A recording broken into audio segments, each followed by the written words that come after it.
Baik, Bapak Ibu sekalian, salah satu satu-satunya amal ibadah yang ditetapkan oleh Allah Subhanahu Wa Taala tugasnya di dalam Al-Quran hanyalah amal ibadah zakat. Di dalam Al-Quran Allah Subhanahu Wa Taala berfirman, "A'udzubillahi minasyaitonir rajim. Innamas shadaqatu lil fuqara'i wal masakin wal amilina 'alaiha wal mu'allafati qulubuhum wa fil riqabi wal gharimina wa fi sabilillahi wal sabil." Ya, jadi sudah ditetapkan tugasnya untuk menerima zakat itu amil zakat. Nah, di dalam melaksanakan tugas dan tanggung jawabnya sebagai amil, maka seorang amil itu harus memiliki etika dan adab dalam penerimaan dan pendistribusian zakat. Maka di antara etika dan adabnya yang pertama adalah sidik atau jujur. Jadi seorang amil itu harus mempunyai sikap sidik atau jujur dalam melaksanakan tugasnya, sehingga para amil ini dapat dipercaya oleh para saksi. Kemudian yang kedua adalah seorang amil itu harus memiliki sifat amanah atau mampu melaksanakan tugas dan tanggung jawab yang telah diberikan kepada mereka dalam yaitu menerima dan mendistribusikan zakat. Kemudian yang seterusnya adalah fatonah atau cerdas. Dalam hal ini amil harus memiliki sifat fatonah atau cerdas dalam penerimaan dan pendistribusian zakat. Cerdas bukan berarti harus pintar-pintar mengelabui musaki atau harus pintar-pintar mengambil bagian sekian persen yang harus diambil, bukan. Tetapi seorang amil itu harus memiliki sifat cerdas, bagaimana pendistribusian zakat, bagaimana pengelolaan zakat yang diterima. Kemudian yang seterusnya adalah adil atau publik atau menyampaikan. Jadi seorang amil itu harus mampu menyampaikan pesan-pesan kepada musaki tentang pengelolaan dan pendistribusian zakat ini.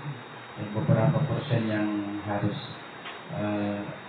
berapa persen yang diberikan kepada bagian yang berhak menerima, berapa persen bagian dari adil, dan seterusnya.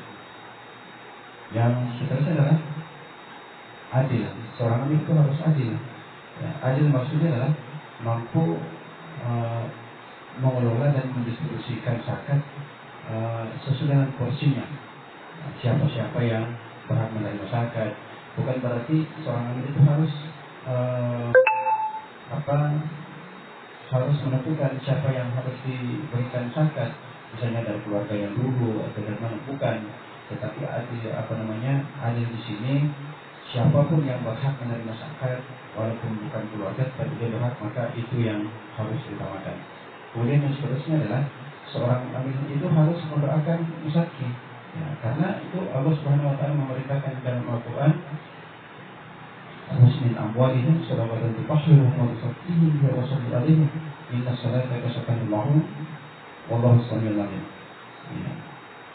Ambillah zakat sebagian harta mereka, dengan zakat itu engkau membersihkan jiwa mereka, dan berdoalah untuk mereka, semoga dengan doamu itu menjadi ketentraman jiwa bagi mereka. Jadi doa itu memang wajib bagi seorang musafir untuk mendoakan seorang amil mendoakan musafir. Ya, doanya ajarakallahu fima a'taita wa baraka fima abqaita wa ja'alahu laka thurra. Semoga harta yang disakatkan mendapatkan pahala dari Allah Subhanahu Wa Taala, dan semoga Allah merahmati harta yang tersisa, dan semoga zakat itu menjadi pembersih bagi dosa-dosa. Jadi harus didoakan musafir. Kemudian seorang amil itu harus berkata yang lemah lembut kepada musafir. Jangan mentang-mentang waktu tidur kemudian ada seorang musafir datang mau bayar zakat, kemudian marah-marah mengeluarkan kata-kata yang tidak pantas misalnya. Karena itu seorang amil harus mempunyai kata-kata yang baik dan lembut. Kemudian seorang musafir itu harus berpakaian syar'i. Kalau kita di sini syar'i itu paling tidak sarung, baju koko dengan songkok. Ya, karena tidak sopan juga kalau misalnya seorang amin menerima zakat dari seorang musafir hanya dengan pakaian celana pendek, kemudian bajunya baju dalam, merokok, itu semua yang tidak tidak mencerminkan bahwa amin itu adalah mempunyai etika dan adab. Oleh karenanya maka menjadi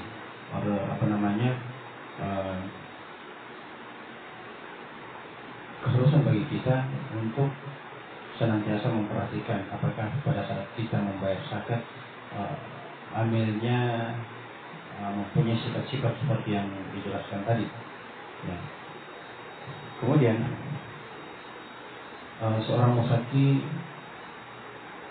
juga harus tahu bahwa mereka juga harus didoakan. Jadi kalau misalnya seorang musaki yang menunaikan zakatnya kemudian aminnya tidak mendoakan, maka musaki itu harus mengingatkan bahwa harus didoakan, katanya.